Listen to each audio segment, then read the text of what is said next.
So much for that perfect storm. Rise, rise, pick up your weapon and face it. Rise, keep it attacking, days in your back, gonna take it. Fighting hard, you keep chasing. Rise,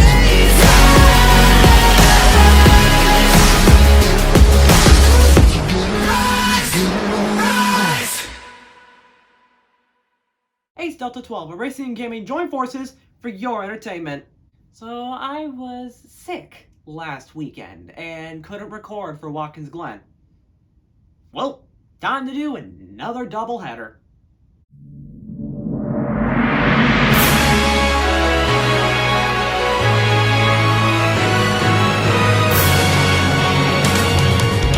Pole sitter Denny Hamlin held onto the lead when the green flag waved and continued to do so until lap 4, when Michael McDowell and William Byron got by.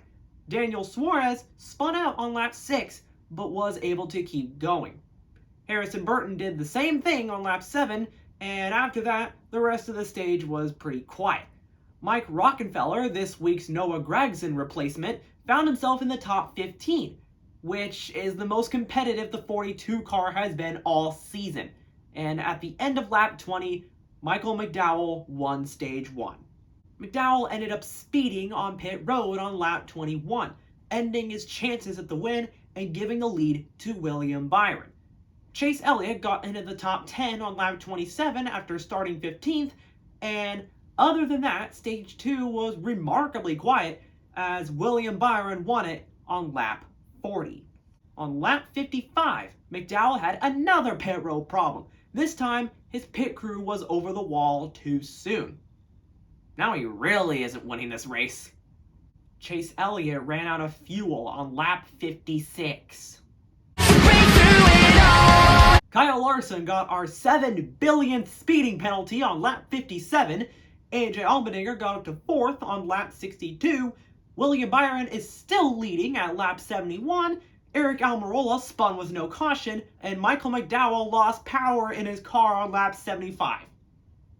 Man, he just can't catch a break here. Logano's in the top 10. Wait, doesn't he suck on road courses? Hasn't he only won on a road course like once? William Byron ended up winning the race as Kyle Larson door slammed someone right before the finish line for the 3rd year in a row on Watkins Glen. This time, it was Austin Dillon. Talk about sailing right off a cliff. Michael McDowell dominated Indianapolis last week and won stage 1 here at the Glen. Then he sped on pit road, his crew was over the wall too soon, and his engine quit. Fortunately, he had the win Indy to rely on. What comes after this is where stuff really hits the fan.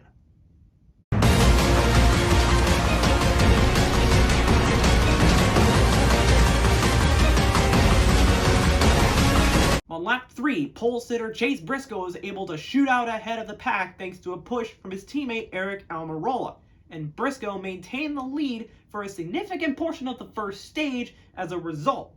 Ryan Preece fell back rapidly on lap 5 after starting 9th, and Chase Elliott got into the top 15 on lap 17 after starting towards the back. On lap 25, Joe Gibbs Racing found itself taking up the entire top 4, with 2311's Bubba Wallace in 5th. This means that there were 5 Toyotas in the top 5. Lap 31 saw Riley Erbs reaching 3rd, but he got shuffled back before the end of stage 1, won by Martin Truex Jr. Kyle Busch's pit crew was over the wall too soon, and Justin Haley had equipment interference. After those two were sent to the back of the field, the race went green again. On lap 41, Joey Logano took the lead. I need a weapon. Right this way. Chase Elliott and Kyle Busch got into the top 10, and Chase Elliott managed to take the lead from Logano on lap 47.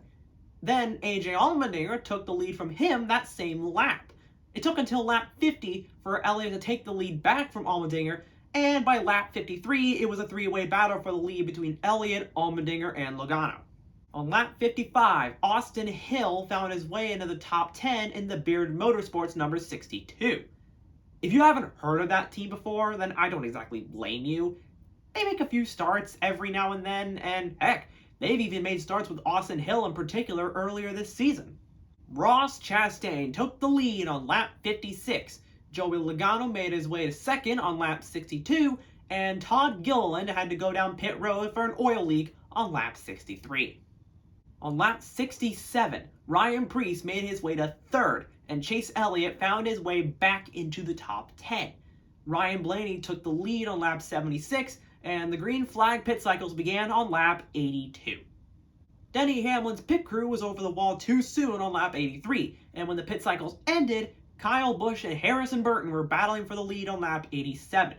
Daniel Suarez struck quickly though, taking the lead on lap 88. Burton took it back on lap 89, and Busch took the lead yet again on lap 90 thanks to a push from Brad Keselowski. Lap 91, Ross Chastain pulled a hard block on Chris Buescher, Ty Gibbs got the lead on lap 92, and then chaos happened on lap 95 as Brad Keselowski won stage 2. Christopher Bell spun Ty Gibbs into Ryan Blaney, which caused the big one. A lot of drivers got taken out, including Ty Gibbs, who needed a solid run to get ahead of Bubba Wallace in points and get the final playoff spot. So this wreck basically took Ty Gibbs out of the playoffs. At least we know he's getting Rookie of the Year. At the beginning of stage 3, Chase Briscoe took the lead, and on lap 109, Josh Berry and Chandler Smith got to the top 10. Oh yeah, I forgot to mention, Josh Berry was the Daytona Noah Gragson replacement. It's lap 113, and Joey Logano is in the top 5. Why are you there? Get out! You don't belong there! Hell, you don't even belong in NASCAR! Chase Elliott got back into the top 10 on lap 119, and Chris Buescher and the Stewart-Haas Racing drivers took up the entire top 5, basically a repeat of what Bubba Wallace and the Joe Gibbs Racing drivers did earlier in the race.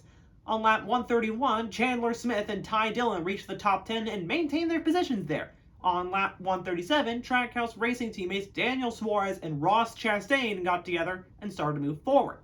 Ryan Preece got shuffled back on lap 142, and the final pit cycle of the night began on lap 145. Kevin Harvick got the lead on lap 148, and Chase Elliott got to second. By lap 154, Elliott was making shots at the lead, but he was never able to take the lead as we got a horrific crash on lap 156. Going down the back straightaway, he makes a move or gets help from behind, and the car goes into the infield air. It just lifts right up off the ground. Violent wreck. It's a push from the 43 car, and it's airborne. I mean, I thought that maybe it hit, the road course or some curbing or something on the... We haven't seen a crash like that in over 2 decades. The most recent one I can think of off the top of my head is Rusty Wallace's flip from 1993 at Talladega.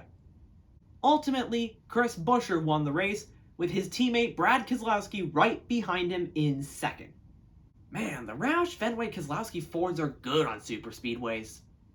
Anyways, now that the recap is over, the last thing on today's agenda is...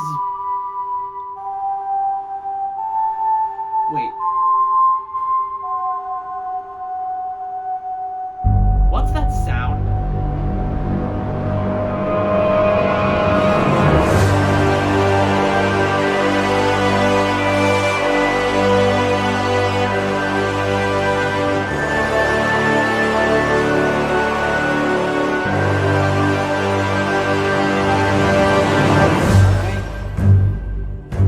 It's time to stop beating around the bush. I was planning on doing this driver focus whether Chase Elliott made the playoffs or not, and you already know. He didn't. For the second year of the next-gen car, a driver that was crowned champion within the last 5 years has missed the playoffs outright. Last season, it was 2017 champion Martin Truex Jr., and this season, it's 2020 champion Chase Elliott. Honestly, if it wasn't for the notes I have to take each week, I'm not 100% sure if I'd even bother to watch most of the playoffs.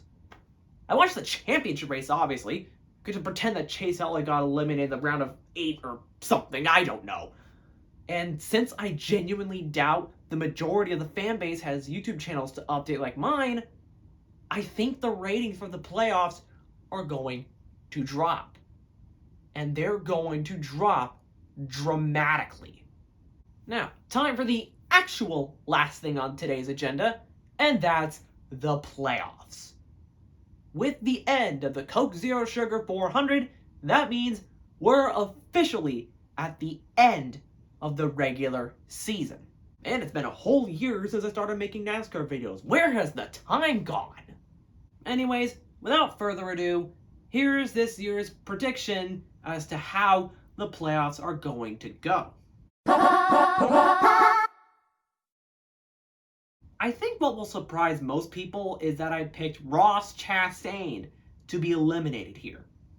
Well, to put it simply, he hasn't exactly had good momentum lately. In the last 10 races, he's only had 2 top 10s and 3 top 15s. And the round of 16 tracks are Darlington, Kansas, and Bristol. Chastain's finishes at those tracks early in the season are 29th, 5th, and 28th. Granted, the 28th was on the Bristol dirt race, but still. I think he'll have a good run at Kansas, but given how he's run at these 3 tracks, on top of the inconsistent runs he's had lately, I can't picture Ross Chastain making it past this round. Brad Keselowski has been so consistent the whole season that he is one of only 2 drivers to lock themselves in on points. His finishes at the round of 16 tracks aren't quite the best, with 4th, 19th, and 17th, but I have a feeling that something is going to take him out at Darlington, where he got that 4th place finish. Combined with not really running well at Kansas or Bristol earlier, and I think Keselowski is set for an early exit.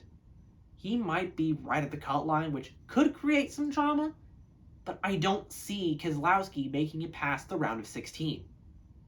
Like Chastain and Keselowski, Ryan Blaney's stats are pretty mid at these 3 tracks, with finishes of 9th at Darlington, 16th at Kansas, and 23rd at Bristol. I think he'll do decently at the first 2, but Bristol will be his Achilles' heel. If something at the other 2 tracks doesn't put him below the cut line, Bristol likely will. 33rd at Darlington, 26th at Kansas, 11th at Bristol. Michael McDowell's going to be eliminated in the round of 16. Unlike the other 3 drivers I talked about, McDowell hasn't scored a top 10 at any of the round of 16 tracks. He'll be behind the 8 ball for this round, and unfortunately I foresee him sinking his queue.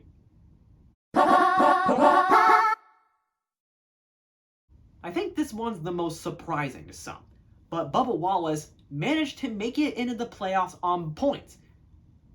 And he had 5th at Darlington, 4th at Kansas, and 12th at Bristol. If he can run as well as this during the round of 16, he's set for the round of 12. But that, in my opinion at least, is where things will go south. We haven't run at Texas or the Charlotte Roval yet this season, and Bubba finished 28th at Talladega. This is not a good combination for him, and I can imagine he'll have to see himself out of the playoff picture at the end of the Roval. As much as I'd love to see Joey Logano be forced out in the round of 16, he's too consistent for my own liking. He'll make it into this round, but his 30th place finish at Talladega earlier this year did put a smile on my face. He too will see himself out in the round of 12. Kyle Larson will be eliminated in the round of 12 for the 2nd year in a row. Despite being good on the road courses and Rovals, his finish of 33rd at Talladega doesn't shine a good light on his return there. And he's, in my prediction, he's going to do poorly enough at Talladega to the point where I don't think the Charlotte Roval will be able to fix it. At the very least, not fix it well enough. While nobody's going to suicide bomb his car this year, Bubba Wallace, that doesn't mean his playoff hopes will last beyond this round.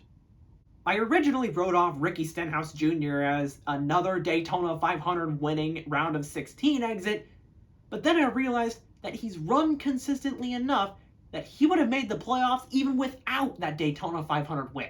The round of 16 tracks were good to him earlier, 13th, 12th, 4th, but I think he'll be taken out at Talladega, and his run at the Charlotte Roval will be just okay. Stenhouse will be out in the round of 12. No Hail Melon is going to throw a wrench into the situation this time. Denny Hamlin simply won't have the points to make it into the Championship 4. While he ran decently at Las Vegas and Martinsville, 11th and 4th respectively, we haven't run at Miami. And while that's a track he can do well on, and the track that should have been the championship race again, come on NASCAR, the 4 I've predicted to be in the Championship 4 this year just have too many points compared to Hamlin. Through no fault of his own, Denny Hamlin will miss his 2023 shot at a championship. All right. Put the torches and pitchforks and AK-47s and whatever down. Please let me explain why Kevin Harvick won't make it to the Final 4. Please. Harvick is the other driver that locked himself into the playoffs on points. So he said in that department, I'm pretty sure no crappy-ass parts will be stopping him this time, and while he has a 9th place finish at Las Vegas earlier this season, we haven't run at Miami, and he finished 20th at Martinsville. Of those being eliminated, I think Harvick will be the closest to making it, but will fall short.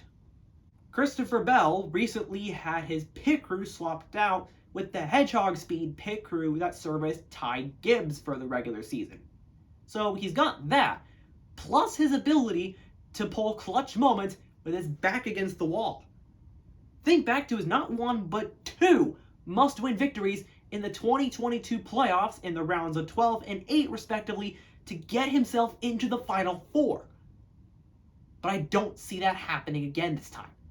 He might get 1, maybe to vault himself into the round of 12, but Christopher Bell's consistency has dropped just a little bit since his win on the Bristol Dirt. And while he finished 5th at Las Vegas, I have no doubt on Miami, and he finished 16th at Martinsville.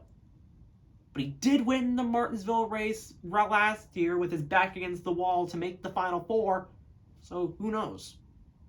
With the exceptions of Bristol and Kansas, Tyler Reddick's finishes at all the playoff tracks that I have data for are par for the course.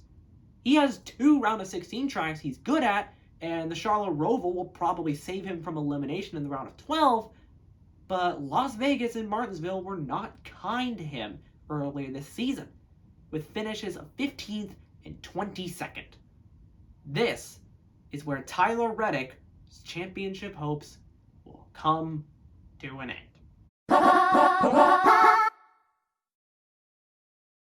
Do I even need to say it? Kyle Busch is going to make the Championship 4. He's been way too consistent over the course of the season to miss this. I think it'll be Busch who beats out Harvick for that 4th and final championship spot, and despite Las Vegas and Martinsville not being the best, Kyle Busch has won at Miami twice, both of which were for championships. My guess is that he'll probably win there again and hold on well at Las Vegas, so Martinsville might not even matter for him. He's the regular season champion. No matter what car he's in, he can drive the hell out of it. Martin Truex Jr. makes it to the Final 4, and he's the driver I'm the second most confident in for that call. His finishes of 7th at Las Vegas and 3rd in Martinsville earlier this season further cement that. If Bubba Wallace's round of 12 elimination was surprising, then this will blow your mind. But I have Chris Buescher making it to the Final 4. 21st at Las Vegas and 14th at Martinsville don't exactly help his odds, but it's clear that Buescher can win when it matters most. And he'll prove that true as he wins his way into the championship 4. I decided to go ahead and save my championship prediction for last. And that is William Byron.